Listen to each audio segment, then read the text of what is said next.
할렐루야. 신앙생활을 하면서 우리 주변이나 내 자신의 모습을 볼 때에 이런 모습을 우리가 볼 수가 있습니다. 특별히 믿음 생활을 잘한다고 제가 생각하는 분들 가운데서 자기의 신앙적인 기준을 가지고 자기가 의롭다고 생각하는 스스로 정한 의로움의 기준을 가지고서 자기 자신을 정죄하고, 그리고 십자가의 보혈로 이미 성경은 예수를 믿는 사람들의 모든 죄가 다 주님 하나님은 기억도 아니하시고 등 뒤로 던져버리시고 다 도말하여 버리셨다라고 이미 선언하고 계시는데, 주님을 믿노라 하면서도 여전히 주님의 속죄의 은총에 대한, 은혜에 대한 온전한 믿음을 갖지 못하고, 안 믿는 건 아니에요. 믿는 것 같은데 온전한 믿음을 갖지 못하고 원수 마귀가 우리를 정죄하고 송사하는 그 송사에 붙들려서 그 올무에 걸려가지고서 자기 자신을 스스로 정죄하고, 그리고 또 주님은 이미 용납하셨음에도 불구하고 내 자신이 내 자신을 용납하지 못하는 그러한 어려움에 빠지는 그런 사람들이 성도들이 있음을 볼 수가 있습니다. 또 그런가 하면은요, 또 믿음이 좋다고 스스로 자처하는 그런 사람들 가운데에 나는 다른 저런 성도들과 다르다라고 스스로 자긍하는 마음을 가지고, 그리고 뭔가 나는 저들보다 월등한 신앙생활을 한다고, 나는 더 도덕적으로나 윤리적으로 더 훌륭한 신앙생활을 한다고 스스로 자처하면서 자기 자신을 스스로 분리해내서 말이에요, 남을 함부로 판단하고 정죄하는 자리에 서는 그런 사람들이, 그런 성들이 있을 수가 있습니다. 뭐 대표적인 예를 든다면은요, 예수님이 이 땅에 계실 당시에 바리새인들과 서기관들이 이런 모습들이었다고 말할 수 있습니다. 그래서 주님은 이들을 향해서 이 회칠한 무덤들아라고 그들을 책망하시고 그들의 외식에 대해서 아주 신랄하게 책망하셨던 그런 모습을 우리는 기억을 합니다. 오늘 이 본문의 말씀은요, 우리가 하나님 앞에 어떻게 의롭다 인정을 받느냐, 어떻게 구원을 받느냐, 뭐 아주 우리 신앙생활의 본질적인 문제를 내용인데, 특별히 하나님 앞에 우리가 어떻게 하면 의롭다고 인정받을 수 있겠는가, 하나님이 인정하시는 참된 의로움은 무엇인가에 대해서 우리에게 교훈을 주고 있습니다. 그 이전에 우리 인간이라는 존재가 어떤 존재인가를 우리에게 먼저 말씀을 하고 계십니다. 그래서 오늘 우리가 예수님을 온전한 믿음으로 붙들게 될 때에 우리에게 주어지는 진정한 자유함, 그렇잖아요. 예수 그리스도 안에 있는 자는 결코 정죄함이 없다고 로마서 8장 1절을 말씀하고 있고, 그런가 하면은 예수 그리스도 안에 있는 자들은 모든 우리를 얽어매는, 우리를 짓누르는 모든 죄악의 짐에서 뿐만 아니라 모든 삶의 문제에 있어서 자유함을 얻는다 라고 주님 말씀을 하셨습니다. 너희가 내 안에 거하고 내 말이 너희 안에 있다면은 너희가 진리를 깨닫게 될 것인데 그 진리가 너희를 자유하게 하리라. 한번 따라 하시기 바랍니다. 그 진리가 너희를 자유하게 하리라. 그래서 이런 자유함을 누리기 위해서, 또 구원의 확신을 가지고 어떠한 삶의 상황에서도 어떠한 정죄와 원수막의 어떤 정죄와 송사, 또 사람들의 정죄와 송사 그런 가운데 있다 할지라도 우리가 진정한 자유함을 누리고 구원의 확신을 가지고 그 누구도 우리를 정죄할 수 없고 그 누구도 우리를 송사할 수 없다는 그런 담대한 믿음을 가지고, 왜? 하나님이 우리를 용납하셨잖아요. 우리를 받아주셨는데, 그래서 로마서 8장의 말씀 보게 되면 바울은 그렇게 얘기합니다. 누가 우리를 정죄하리요? 누가 우리를 송사하리요? 의롭다 하신 이는 하나님이신데 누가 우리를 정죄하리요? 누가 우리를 송사하리요? 라고 그렇게 담대히 선포하고 있는 것을 보게 됩니다. 그래서 우리의 이러한 그 흔들리지 않는 구원의 확신과 또 하나님이 나를 어떻게 보시는가에 대한 하나님의 사랑에 대한 온전한 믿음을 갖고 행하기 위해서는 무엇보다 오늘 두 가지를 좀 생각했으면 좋겠습니다. 첫 번째, 하나는 무엇이냐면은 인생이란 존재는 하나님 앞에 전적으로 타락한 존재라는 사실을 먼저 시인하고 고백하는 정직한 고백에 서는 저 여러분들이 되기를 소원합니다. 아멘. 그래서 오늘 본문의 말씀 보게 되면은요, 본문 3장, 로마 3장 9절부터의 말씀, 9절부터 18절까지의 말씀을 보게 되면은 인간은 스스로의 의로움으로 하나님 앞에 의롭다 얻을 수가 없다라고 그렇게 성경은 단언하고 있습니다. 그래서 성경의 말씀을 보게 되면은 그러므로 율법의 행위로 그의 앞에 의롭다함을 얻을 육체가 없나니라고 오늘 본문 20절도 보면은 20절의 말씀은 그렇게 말씀하고 있습니다. 그리고 그 앞부분의 내용을 보면은 3절부터 18절까지 말씀 보면 인간이 전적으로 머리끝부터 발끝까지 다 타락한 존재라는 사실을 그렇게 성경은 얘기합니다. 말씀합니다. 특별히 3장 10절의 말씀 보면 의인은 없나니 하나도 없다라고 해요. 하나님 보실 때 우리가 상대적인 의인들은 있을 수 있겠죠. 저 사람이 나보다 더 의롭다, 이렇게 나보다 열등하다, 이렇게 서로 비교하면서 그렇게 말할 수 있을런지는 모르겠지만은 하나님 보실 때는 다 도토리 키재기란 사실을 기억하시기를 바랍니다. 그래서 성경이 이렇게 얘기합니다. 의인은 없나니 하나도 없고 머리부터 발까지 온통 죄악으로 관영한 것이 전적으로 타락한 존재가 바로 인간이라는 거예요. 우리의 인류의 조상인 아담이 타락 이후에 이제 계속 우리에게 있는 원죄와 자범죄로 말미암아서 인간은 육신을 입고 살아가는 인간은 다 전적으로 타락한 존재라는 사실을 우리에게 알려주고 있습니다. 그러니까 어느 한 부분은 괜찮고 한 부분은 타락하고 이게 아니라 하나님 보실 때 다 전적으로 타락한 존재라는 거예요. 전적으로 타락됐다는 거예요. 그래서 오늘 본문의 말씀은 이렇게 말씀하고 있죠. 이 13절부터의 말씀 보면 11절부터인데 우리 10절부터 18절까지 우리가 전적으로 다 타락한 존재라는 사실을 좀 쓸만한 부분도 있는 존재다 이게 아니에요. 성경은 얘기하는 건 모르는 거야. 인생은 전적으로 타락한 존재라는 거예요. 아담의 후손으로 이 땅에 태어난 혈육을 가지고 이 땅에서의 삶을 살고 있는 존재들은 하나님 보시기에 다 전적으로 타락한 존재라는 거예요.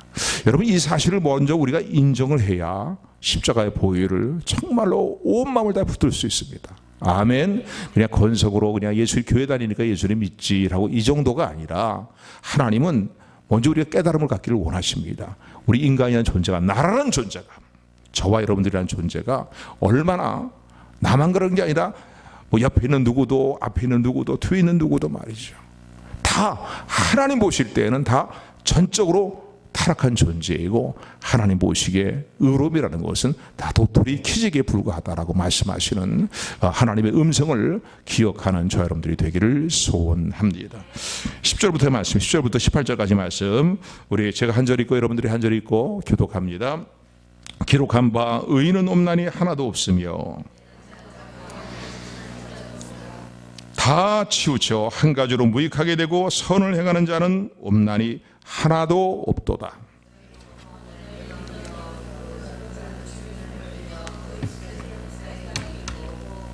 그 입에는 저주와 악독이 가득하고 파멸과 고생이 그 길에 있어 저희 눈앞에 하나님을 두려움이 없느니라 함과 같으니라. 지금 성경을 통해서 하나님 뭘 선언하고 계십니까? 인간은 전적으로 다 타락한 존재라는 거예요. 머리부터 발끝까지 이 입과 목구멍과 입술과 말이죠, 발과 모든 행하는 모든 것들이 생각과 사상까지도 말이죠. 다 하나님 보실 때 전적으로 타락한 존재다. 그래서 자기 스스로의 의로움을 하나님 앞에 내세울 수 있는 자가 아무도 없다는 것입니다. 아멘. 그래서요, 우리 이 사실을 분명히 인식을 해야 될 이유가 무엇이냐면 우리 스스로 의로움을 통해서는 하나님 앞에 의롭다함을 얻을 수 없기 때문입니다. 율법을 내가 지키겠다고 하는, 내 스스로 율법을 지켜서 하나님 앞에 의롭다함을 얻겠다고 하는 내 자신의 스스로의 의로움을 가지고서는 하나님 앞에 의롭다 인정받을 수 있는 육체가, 사람이 하나도 없다는 사실을 분명히 마음에 새기는 저 여러분들이 되기를 주님의 이름으로 축원을 드립니다. 십자가 보혈을 참으로 붙드는 과정 가운데에 첫 번째 중요한 과정이에요. 여기에 대한 분명한 인식이 있고 통이함이 있어야 되는 거예요. 애통함이 있어야 되는 거예요. 인정함이 있어야 되는 거예요. 내가 죄 없는 인생이 어디 있어? 다 하나님 앞에 죄가 있지, 죄 없는 사람이 없어. 이런 심상한 심정이 아니라 하나님 어떻게 하면 좋겠습니까? 울어도 몸부림쳐도 애를 써도 어떻게 하면 좋겠습니까? 어떻게 할 수 없는 인생 말이죠. 나는 전적으로 타락한 존재입니다. 내가 내 자신도 용납할 수가 없는 그런 모습이더라고. 그런 전적으로 자신의 타락함에 대한, 인생의 타락함에 대한 깨달음이 있는 저 여러분들이 되기를 소원합니다. 아멘. 제가 한번 전에도 그런 얘기를 말씀드렸지만요, 제 청년 시절 때 이런 갈등 때문에 너무나 힘들었어요. 나만 이렇게 정말 하나님 앞에 얼굴을 들 수 없는 부끄러운 죄인이구나 하는 생각 때문에, 그래서요, 그러니까 절망스러운 마음이 확 들어오는 거야. 이건 어떻게 할 수가 있구나. 예수님 안 믿을 때가 아니에요. 예수님 믿을 때인데 이런 마음이 확 들어오는 거예요. 그런데 좀 더 성경을 깊이 알아가면서 성경을 통해서 말씀하시는 주님의 뜻이 무엇인가, 말씀이 무엇인가를 깨달아가면서 깨닫게 된 건 뭡니까? 나만 그런 게 아니라 너도 마찬가지고 너도 마찬가지고 너도 마찬가지라는 거예요. 하나님의 은혜 가운데 거하지 못하는 인생들, 주님의 십자가의 보혈 안에 거하지 못하는 인생들은 다 하나님 보실 때 전적으로 타락한 존재라는 사실을 기억하시는 저 여러분들이 되기를 주님으로 축원드립니다. 아이고, 목사님 그런 말 하지 마세요. 왜 인간이 자기의 스스로 수양을 쌓고 도를 닦고 말이지 경건한 삶의 일들을 자기 스스로의 어떤 삶의 일들을 결단하고 살면은 뭐 어떻게 뭐 전적으로 타락한 존재라고 얘기할 수 있겠습니까? 그렇게 얘기하지요. 왜 인간이 스스로의 의로움을 가지고 왜 구원에 이르지 못합니까? 그럴 사람들이 있어요 라고 얘기하는 분들이 있을런지 모르겠습니다. 그럼 하나님이 거짓말 하시는 거와 다른 바가 없잖아요. 저 일전에도 이런 말씀을 드렸지만은요, 불교라든가 또는 이 힌두교라든가 이슬람교들은요, 상당히 그들의 어떤 계율을 중요시 여기는 사람들입니다. 그래서 종교적인 계율을 지키고 수양을 하고 고행의 도를 닦는 일들을 통해서 그들은 이제 구원을 받는다라는 그런 이제 구원관을 갖고 있는 종교들입니다. 불교도 마찬가지고. 근데 불교에 굉장히 불교에서 사람들이 불교인들이 교인들이 굉장히 훌륭한 스님이라고 생각하는 스님 중에 한 사람이 누굽니까? 성철 스님이라는 사람이 있었어요. 이미 타계하신 분이지만 이분이요, 고행을 하기 위해서요, 마음에 결단하고 결혼한 지 얼마 되지 않아서 처자식을 다 버리고서는요, 이제 집을 나와서 수행의 길을 가게 됩니다. 수행을 하며 고행의 도를 닦는데 이 자꾸 뭐 사람들이 찾아오니까 방해가 되는 거예요. 그러니까 이제 사람들을 일절 안 만나기로 하고 그리고 수행을 합니다. 고행의 도를 닦습니다.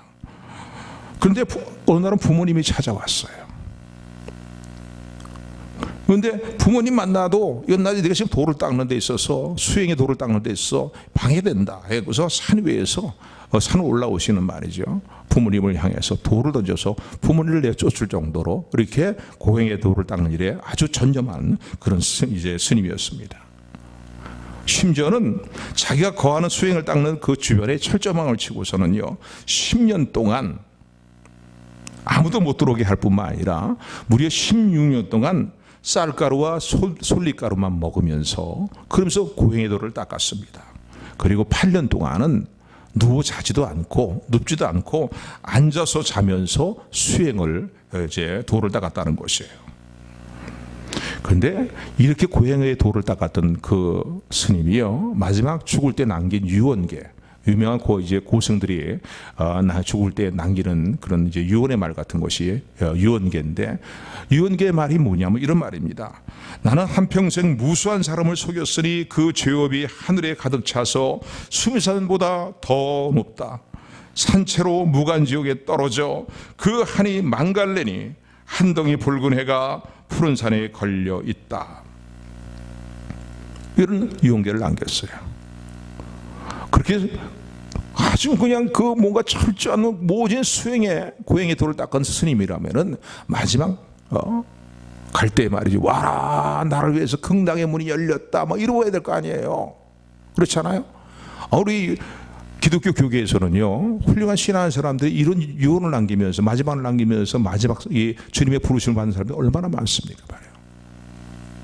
그렇잖아요. 하늘문이 열린단 말이지. 제가 알고 있는 노량진교회에 이민식 목사님 분이 계신데 지금 원로 목사님이지만요, 그분은 저는 모르겠지만은 저는 그 교회 잠깐 다닌 적이 있었기 때문에 그분이 그런 얘기를 하더라고요. 그건 말씀하시라. 잠시 임사 체험을 했는데 목숨 수명이 임종하는 순간에 하늘문이 확 그냥 그분 앞에 열리더라는 거예요. 아멘. 이런 고백들은 수없이 많습니다.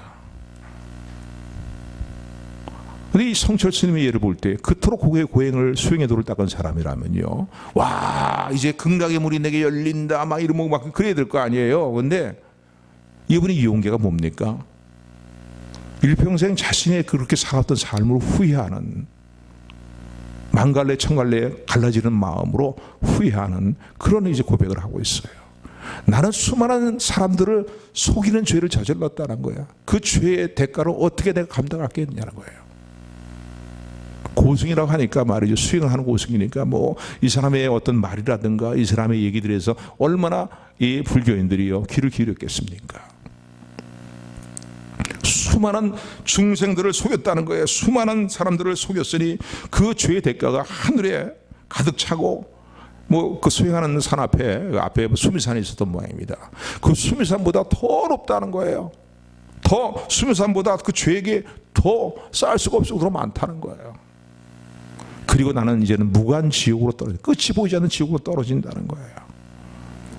그런 용기를 남겼습니다. 그러니까 일평생 그렇게 살아온 인생의 삶에 대해서 후회하는 것이고, 그런 인생의 삶을 통해서 소행과 수행을 통해서 구원에 이르지 못하는 그런 것을 이제 고백하고 있는 것을 볼 수가 있습니다.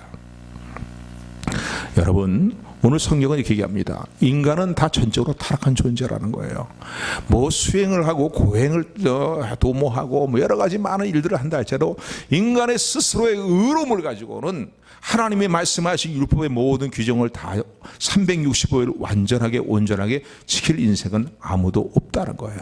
아니 그보다 더 성경 뭐라면 인생이라는 것은 하나님이 없는 인생이라는 것은 전적으로 타락한 존재라는 사실을 분명히 언급하고 있습니다. 그러므로요,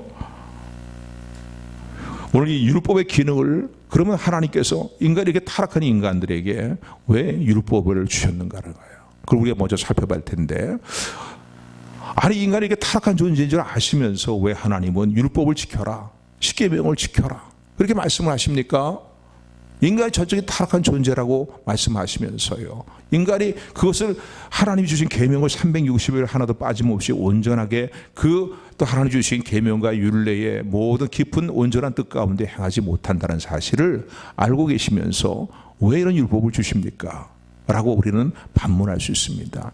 거기에 대한 설명이 오늘 본문의 말씀에 기록이 되어 있는데, 오늘 본문의 말씀을 보게 되면 19절, 20절 말씀입니다. 우리 19절, 20절 말씀 뜻을 생각하면서 같이 합독합니다. 시작. 우리가 알거니와 무릇 율법이 말하는 바는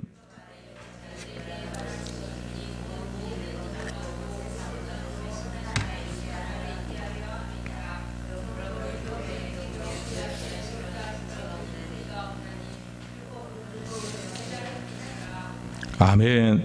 전적으로 타락한 존재이고, 그리고 스스로의 의로움을 통해서 하나님의 모든 율법과 계명을 지켜서 구원에 이를 수 없는 존재라는 사실을 하나님이 알고 계실 텐데, 그럼 왜 율법을 주셨습니까? 라는 거예요. 그 율법을 주신 이유가 19절에 보게 되니까 모든 인생으로 하여금 하나님 앞에 입을 막고 온 세상으로 하나님의 심판 아래 있게 하려 하심이라. 무슨 말씀이에요? 인간이라는 존재가 얼마나 타락한 존재인가를 깨닫고 율법을 통해서, 왜냐하면 율법이라는 건 어떤 규정들이니까 하나님의 어떤 규정이 없으면, 말씀이 없으면, 계명이 없으면 죄를 죄로 여기지 않지 않습니까? 그러니까 이런 것을 통해서 무엇이 죄인가를 깨닫게 만들고 그것을 지켜보려고 하지만 인간의 스스로의 의로움을 가지고는 율법의 모든 계명을 다 온전하게 지킬 수 없는 전적으로 타락한 존재를 깨닫고 하나님의 심판 아래 있다는 사실을 깨닫게 하기 위함이라는 거예요. 그래서 하나님이 모든 사람이 뭐 잘났다고 떠드는 사람들 말이죠, 뭐 인간은 할 수 있다, 뭐 인간의 스스로의 의로움을 통해서 우리는 선한 모든 사람의 일들을 하나님 보시기에 온전하게 선한 일들을, 이건 인간적 얘기지 하나님 보시기에는 의롭다 할 인생이 없다는 거죠. 아무리 선을 행하고 아무리 도를 닦고 뭐 공로를 쌓는다 할지라도 다 모든 세상의 인생들이 입을 막고 하나님의 심판에 있다는 사실을 깨닫게 하려 하심이라는 거예요. 그리고 율법의 또 하나의 기능은 뭡니까? 무엇이 죄인가를 깨닫게 하시는 기능이죠. 그러니까 가령 예를 든다면요, 잔디가 있는데 잘 심어놓은 잔디가 있습니다. 그런데 그 잔디에 앞에 팻말을 이렇게 세워놓고서는요, 세워놓지 않았다면은 아마 이런 일들이 비일비재하게 일어날 것입니다. 잔디에 들어가서 눕기도 하고, 야 잔디 아름답네 그러고서 거기서 뭐 놀기도 하고, 그런 일들이 뭐 수없이 일어나게 될 것입니다. 이 잔디에 들어가지 마십시오. 이 잔디는 정성과 갖고 온 것입니다. 그 팻말이 붙어 있다면요, 그리고 아니면은 뭐 법적인 어떤 제재, 옛날에 전에는 경범죄라는 것도 있었는데, 이런 잔디에 들어가서 여기를 들어가게 되면은 경범죄에 해당됩니다. 뭐 이런 팻말이 붙여져 있다면요, 안 들어가게 될 것입니다. 그러니까 바로 하나님 주신 계명과 율법과 율례들은 이런 기능을 가지고 있는 거예요. 무엇이 죄인가라는 사실을 깨닫게 하는 기능이 있습니다. 아멘, 아멘. 그러니까 이런 이제 기능이 있고, 또 하나는 오늘 본문의 말씀을 보니까 죄를 깨닫게 하려 함이라. 또 하나는 갈라디아서 3장 24절의 말씀을 보면은 율법은 우리를 예수님께로 인도하는 초등학문을 가르치고 우리를 인도하는 몽학 선생에 불과하다라고 얘기합니다. 율법이 필요 없다는 게 아니에요. 율법을 주신 이유는 뭐냐면요, 율법을 통해서 죄를 깨닫고, 또 하나님께서 말씀하시는 하나님 보시기 의로운 일이 무엇인가, 불의한 일들을 깨닫고, 그리고 전적으로 나는 심판받을 수밖에 없는 죄인이라는 사실을 참으로 통회하는 심령과 간절히 통회하는 심령으로, 절박한 심령으로 심령이 되게 하여서, 그런 통회하고 애통하는 심령을 가지고 가난한 심령이 되어서 의에 줄이고 목마른 심령이 되어서 예수님께로 나오게 만드는 몽학선생 역할, 초등학문을 가르치는 몽학선생 역할을 감당하는 것이 율법이라는 사실을 말씀하고 있습니다. 아멘. 그래서 갈라디아서 3장 24절을 보게 되면은 이같이 율법이 우리를 그리스도에게로 인도하는 몽학선생이 되어 우리로 하여금 믿음으로 말미암아 의롭다함을 얻게 하려 함이니라 라고 말합니다. 그래서 하나님이 율법을 주셨다는 거예요. 인간의 전적인 타락한 존재인 것을 알고서 아시면서도 불구하고, 그리고 하나님 그래서 이렇게 살라 하고 율법의 기능을 주셨는데, 그 율법을 주셨는데, 율법을 내가 스스로 다 지킴으로 말미암아서 구원에 이를 수 있고 하나님 앞에 의인이라고 인정받을 수 있는 존재가 아니라는 거지요. 하나님 아시면서 주셨다는 거예요. 그럼 왜 주셨느냐? 죄를 깨닫고 심판에 있다는 사실을 깨닫고 우리의 수치를 드러난 수치를 보게 하시고 말이죠. 아주 이 율법과 죄와 관계는요, 악한 영들이 역사하는 그 일들은요, 아주 묘한 모습으로 역사를 합니다. 그래서 우리 속에 숨어 있는 걸 다 드러내 보이시는 거예요. 그러니까 부끄럽죠. 부끄럽습니다, 인생이. 뭐 저와 여러분들이 다 안 그런 것처럼 다니지만요, 이런 하나님의 역사들과 하나님의 일들을 체험하게 될 때, 하나님이 우리를 예수님께로 인도하는 과정 가운데서 이런 일들을 우리에게 보여주실 때, 우리의 수치를 드러내 보이실 때에 부끄럽지 않은 인생이 없어요. 다 안 그런 척하면서 살아가는 것이요, 부끄럽지 않은 인생이 없습니다.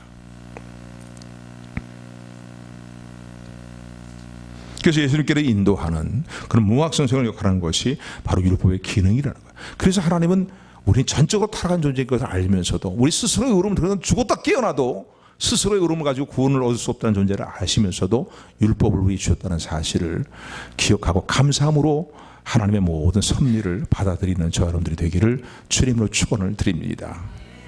그래서 다시 한번 여러분이 강조를 드리지만요, 여러분 십자가의 보혈과 구속의 은혜를 심상한 마음으로 붙들지 마십시오. 안 붙드는 분들보다 훨씬 참 은혜로운 분들이지만은요, 그 단계에 있는 것이 아니라 주님 그 단계에 심상하는 게 주님의 십자가의 보혈을 붙들고 예수를 믿는다는 단계에 있는 걸 주님은 원치 않으십니다. 먼저 주님은 이렇게 하나님은 이렇게 말씀하십니다. 사랑하는 딸아, 사랑하는 아들아, 내 실상을 먼저 보아라. 너라는 인생의 존재가 얼마나 전적으로 타락한 존재인가를 보아라. 내 수치로는 부끄러운 것들을 보아라라고 말씀하십니다. 주님께로 인도하는 하나님의 선하신 섭리의 과정 가운데 한 가족이라는 사실을 기억하면서 하나님 앞에서 나는 전적으로 타락한 존재입니다. 하나님의 은혜가 아니라면은 긍휼히 여기시는 하나님의 긍휼과 인내하심이 아니라면 나는 전적으로 울어도 애를 써도 어떻게 할 수 없는, 심판을 면할 수 없는 전적으로 타락한 존재입니다라고 먼저 정직하게 하나님 앞에 내 자신을 살피며 고백할 수 있는 저와 여러분들이 되기를, 이런 고백이 진정한 고백이 되기를 주님의 이름으로 축원을 드립니다. 왜냐하면요, 교회 안에서도요, 죄가 없는 사람이 어디 있어, 다 죄지 하면서 너무나 죄의 문제 너무나 심상한 모습으로 살아가요. 그 죄의 문제 때문에 애통하고 몸부림치는 일들이 없어요.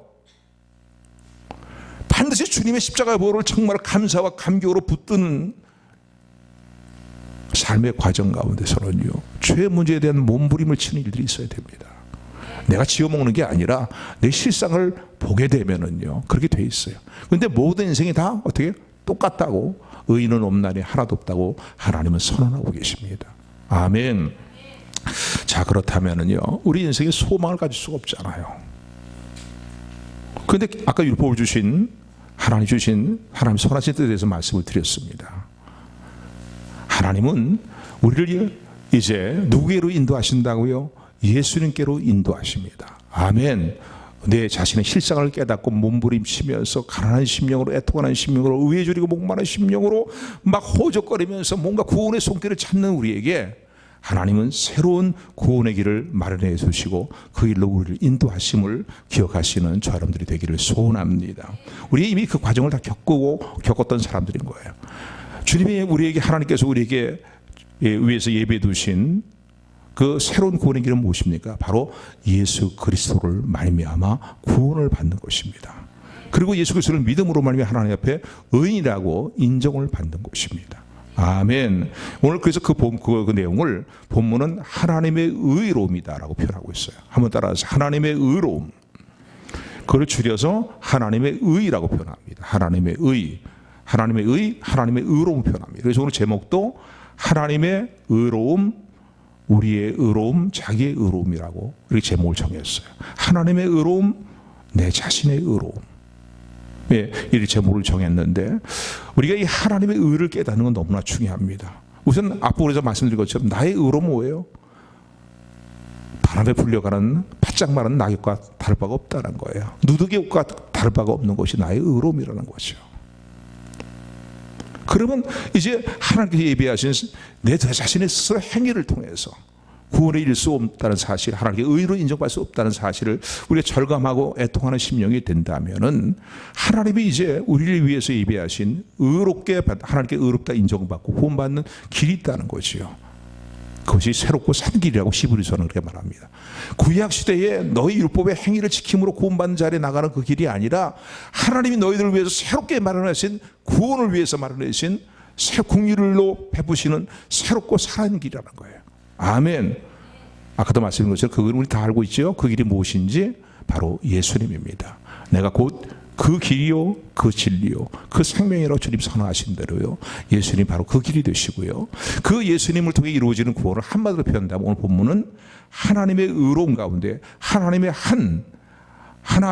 여러 많은, 하나님이 다 전적으로 다 의로우신 분이지만 그 중에 특별히 강조하기 위해서 한 의로움이 나타났다라고 설명합니다. 곧 하나님의 의를 우리에게 베풀어 주셨다는 사실이죠. 자, 그래서 21절부터 오늘은 성경을 한 구절 한 줄 보면서 말씀을 통해서 함께 은혜를 나누기를 원합니다. 21절, 22절 말씀, 21절, 22절, 24절까지 21절도 24절까지 우리 교독합니다. 이제는 율법 외에 하나님의 한 의가 나타났으니 율법과 선지자들에게 증거를 받은 것이라.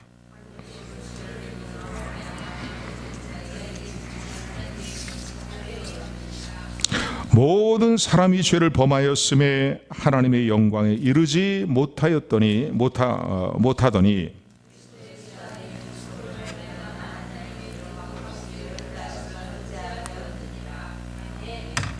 도저히 스스로의 의로움으로는 하나님의 의인으로 인정받을 수 없고 구원받을 수 없는 우리를 위해서 하나님께서 예비하신 그 하나님의 의를 설명하고 있는데 그것은 뭡니까? 모든 사람이 다 죄를 범했기 때문에 스스로의 의로움을 통해서 하나님이 예비하신 영광과 구원에 이를 수 없다는 사실을 하나님은 알고 계시기 때문에 창세전부터 예수님을 이미 계획하고 계시다는 사실을 성경은 말하고 있습니다. 에베소 1장에도 그런 말씀하고 있죠. 그죠?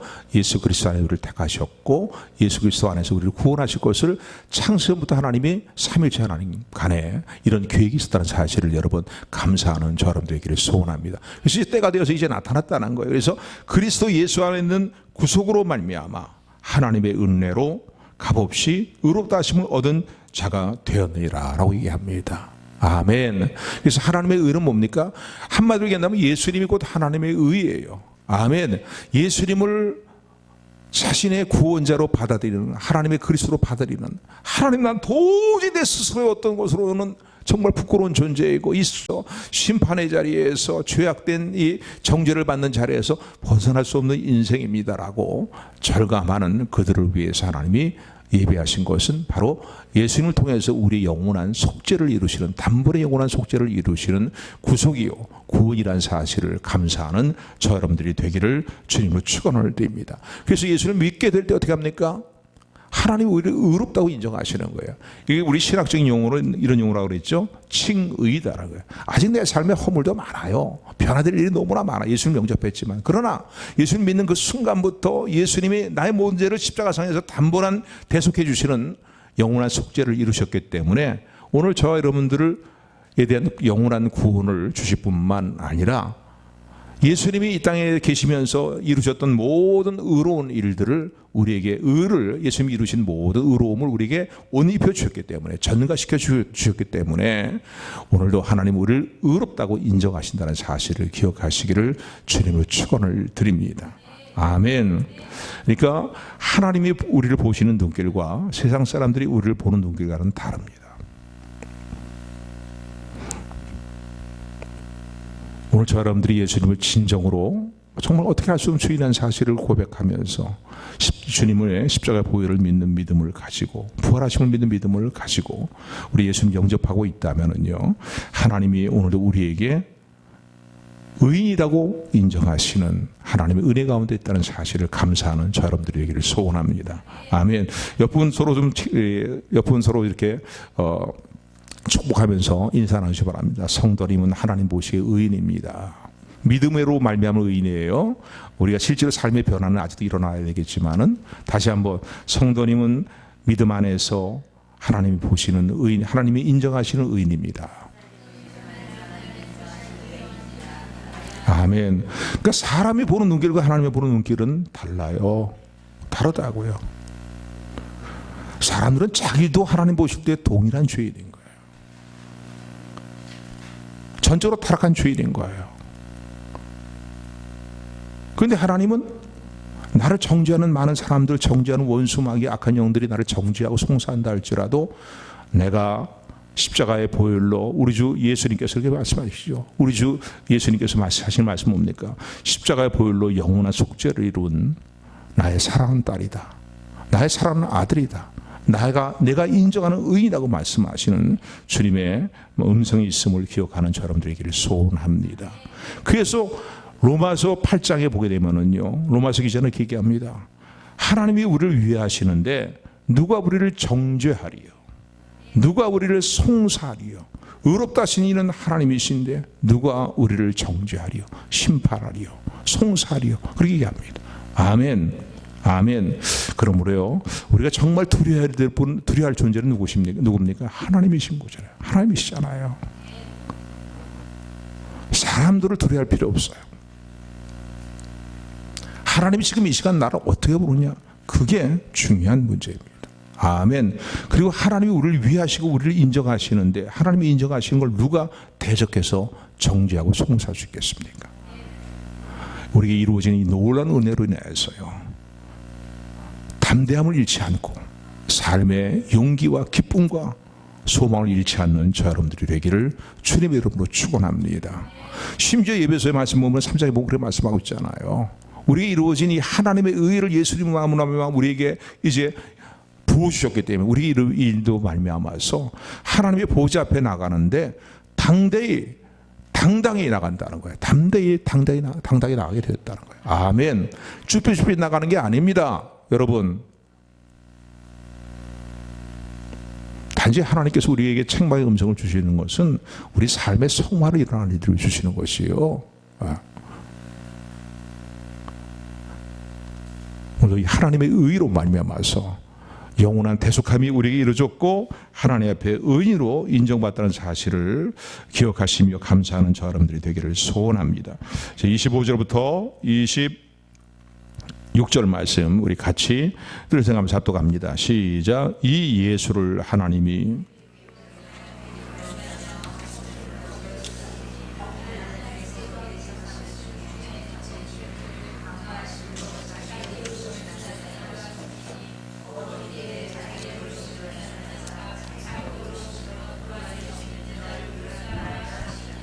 그래서 25절, 26절 말씀 제가 조금 더 설명드린 내용들을 좀 더 길게 풀어서 얘기한 거예요.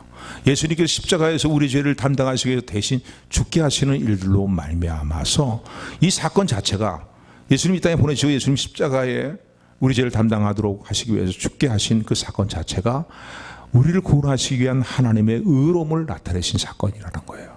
아멘. 그래서 하나님의 의라는 거예요. 이 십자가 사건을 통해서 네 죄대로 죽어. 내가 너를 버렸어. 너는 내 자녀가 아니야. 이게 아니라 뭐예요? 우리를 어떻게 하는지 살리시기 위해서 하나님의 독생자이신 예수님이 이 땅에 보내시고 그분이 십자가에 죽으신 사건을 통해서 하나님의 사랑이 우리에게 나타났습니다. 아멘. 우리가 죄인 되었을 때에, 연약할 때에, 경건치 못한 삶을 살고 있었을 때에, 하나님과 관계가 원수시간 같은 모습을 살고 있을 때에 하나님의 사랑을 예수님의 십자가에 죽는 자리에 내어주는 사건을 통해서 우리에게 확증하셨다고 성경은 말씀하고 있습니다. 아멘. 그래서 하나님 자신도 우리에게 정말 하나님 사랑이시구나, 하나님 정말 의로우신 분이구나 라는 것을 하나님은 그 고백을 통해서, 찬양을 통해 영광을 받으실 뿐만 아니라 예수를 믿는 우리도 또한 예수 그리스도 안에서 의롭다 하려 하시는 것, 이것이 하나님의 의로운 일들이라는 사실을 감사하는 저 여러분들이 되기를 소원합니다. 그러니까 한마디로 얘기한다면 하나님의 의는 어떻게 표현할 수 있어요? 곧 예수님이에요. 아멘. 예수를 믿게 될 때 하나님의 이런 모든 의로움이 우리 그대로 이제 적용이 된다는 사실을 감사하는 저 여러분들이 되기를 소원합니다. 누구든지 주님의 이름을 부르는 사람은 결국 부끄러움 나가지 않습니다. 아멘. 이 사실을 믿으시기 바랍니다. 아멘. 하나님이 나를 위하시니 누가 우리를 정죄하고 송사하리요 마요. 그 무엇도 끊을 수 없는 하나님의 사랑에 오늘도 우리를 예수 그리스도 안에서 우리를 붙들고 계시고 주님이 이루신 구속의 은혜를 그 무엇도 부인할 수 없다는 사실을 여러분 기억하시기를 주님으로 축원을 드립니다. 아멘. 그래서 이 사실을 믿는 사람에게 적용되는 이 하나님의 은은요, 차별이 없다는 거예요. 어떤 상황에 있던 간에 남녀노소 할 것 없이 흑인 백인 노인 황색인 구별함이 없이 말이죠. 빈부귀천 차이가 없이 영접하는 자에게 이 하나님의 의로움을 부어주시는 하나님의 사랑을 감사하는 저 여러분들에게 소원합니다. 이미 구약에서부터, 이게 신약에 와서만 된 게 아니라 구약에서부터 이미 하나님의 이 의로움이 사건들에 대해서 선지자들도 이미 증거했다는 거예요. 아멘. 그러니까 확실한 하나님의 의로움이 예수님을 통해서 우리에게 이루어졌음을 찬양하며 담대히 주님 앞에 나가는 저 여러분들이 되기를 주님의 이름으로 축원을 드립니다. 27절, 28절 말씀 같이 합독합니다. 시작.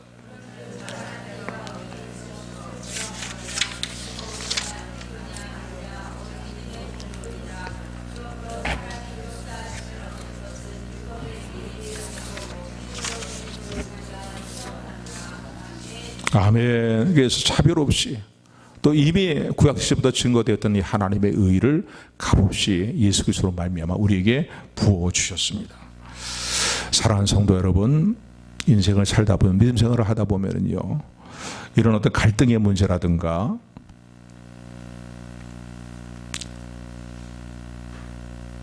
번민의 문제, 신앙적인 번민의 문제에 우리가 시달릴 때가 있습니다.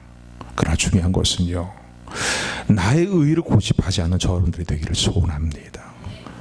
믿음 생활 잘한다고 하면서도요, 나의 의의를 고집할 때 끊임없는 갈등에서 벗어날 수가 없어요. 사람들이 뭐라 그러든 누가 뭐라 그러든 원수박이야 나를 어떻게 정죄하든 그래 내 말이 맞다. 그러나 나의 모든 죄는 이미 예수님 안에서 깨끗이 다 용서를 받았고 도말되었다는 사실을 선포하고 나가는 저 여러분들에게 소원합니다. 하나님이 나를 위하시는데 누가 정죄하리요? 누가 담대하리요? 내가 두려워하는 날에는 하나님을 의지하리로다. 시편 60편에 보면 그렇게 시편기자는 고백합니다. 아멘. 믿음으로 살 때에 세상이 줄 수 없는 평강이 우리 마음을 주관하게 되고 하나님의 돌아보심이 우리와 함께함을 믿으시기를 주님 여러분 축원을 드립니다. 그래서 끝까지 하나님의 의로우신 의가 되시는 예수님을 신뢰하는 믿음 안에서 하나님 앞에서의 오늘 저 여러분들의 삶에 이미 어떤 존재인가를 기억하시면서요, 이미 주님이 나를 용서했다는 사실을 기억하면서 내 스스로 자꾸 나를 정죄하는 자리에 서면 안 돼요. 제가 전번에도 그런 말씀 드렸잖아요. 그런 얘기를 드렸는데, 내 아주 친한 친구가 내가 아주 신형 핸드폰을 새로 구입을 했어요. 그래서는 너무나 프로하고 보여달라고 그래서 보여주고 뭐 좀 내가 좀 한번 해볼게 해보라고 했는데, 어떻게 하다 보니까 핸드폰을 그로서 집에 왔어요. 집에 왔는데 핸드폰을 그 친구 집에 두고 온 것 같기도 하고 어디에 가다가 잊어버린 것 같기도 하고 너무나 마음이 막 상하고 있는 가운데 있는데 며칠이 지났어요. 며칠이 지났는데 그 친구가 찾아왔어요. 찾아왔고서는 핸드폰을 돌려주면서 미안하다. 내가 잠시 너 핸드폰을 보고 나서 너무 탐이 나서 그걸 슬쩍 이제 너한테 돌려주지 않고 네가 잊어버린 것처럼 그렇게 이제 생각하도록 내가 갖고 있었다. 근데 너무너무 마음이 고통스러웠어. 그런 친구야, 나의 허물을 용서해달라고. 그래서 너무 절친한 친구니까 또 그런 마음이 들 수도 있으니까 용서를 해줬습니다. 근데 그 다음날 또 이 친구가 찾아와서는 심각한 표정을 지면서 울상을 지면서, 야 친구야, 어제 일은 너무나 미안했다. 괜찮다니까. 내가 이미 용서했다니까. 그걸 돌아갔어요. 그랬더니 또 이틀 후에 또 찾아왔어요. 이틀에 또 찾아오고서는 친구야 울상해요. 또 왜? 무슨 일인데? 정말 미안했어. 미안해. 이미 다 기억도 안 하고 용서한다니까. 그래 고맙다. 그러고 돌아갔는데 한 열흘 후에 또 찾아왔어요. 친구야, 근데 벌써 무슨 얘기하는지 알죠? 야, 너 나를 친구로 믿냐? 너가 나의 우정의 관계를 믿냐? 내가 너를 용서하고 그 기억도 하지 않는다 그러는데 너 자꾸 그런다면 너 나를 친구로 인정하는 거냐? 그런 말을 했다 그래요. 뭐 주님의 용서와 우리와 관계가 이 정도 관계는 아니겠죠. 그죠? 내 자신도 이미 주님께 용서를 받았다면, 십자가의 보혈로 용서를 받은 걸 믿는다면 용납할 수 있어야 됩니다. 받아들일 수 있어야 됩니다. 내가 스스로 정죄하고 스스로의 올무에 사로잡히는 삶을 산다면 정말 제일 답답해 하시는 분 누구겠습니까? 얘야, 내가 너를 위해서 흘린 십자가의 보혈이 과연 헛된 것이냐? 나의 사랑을 내가 신뢰한다고 하면서 내가 너를 돌보고 너를 지킨다는 사실을 내가 믿는다면서 너의 믿음이 정말 진실한 믿음이냐? 주님이 참으로 답답하실 것이고 우리의 삶은 평강이 없는 삶이 될 것입니다. 그러므로 하나님의 의의가 되시는 예수님을 인정하고 또 이 은혜 가운데 굳건히 서서 당당히 담대히 주님 앞에 나가며 모든 염려와 근심 걱정의 문제들, 두려움의 문제들은 다 주님께 맡겨버리고 나아가는 우리의 삶에 자유함이 있기를, 평강이 있기를 주님의 이름으로 축원합니다. 축원합니다.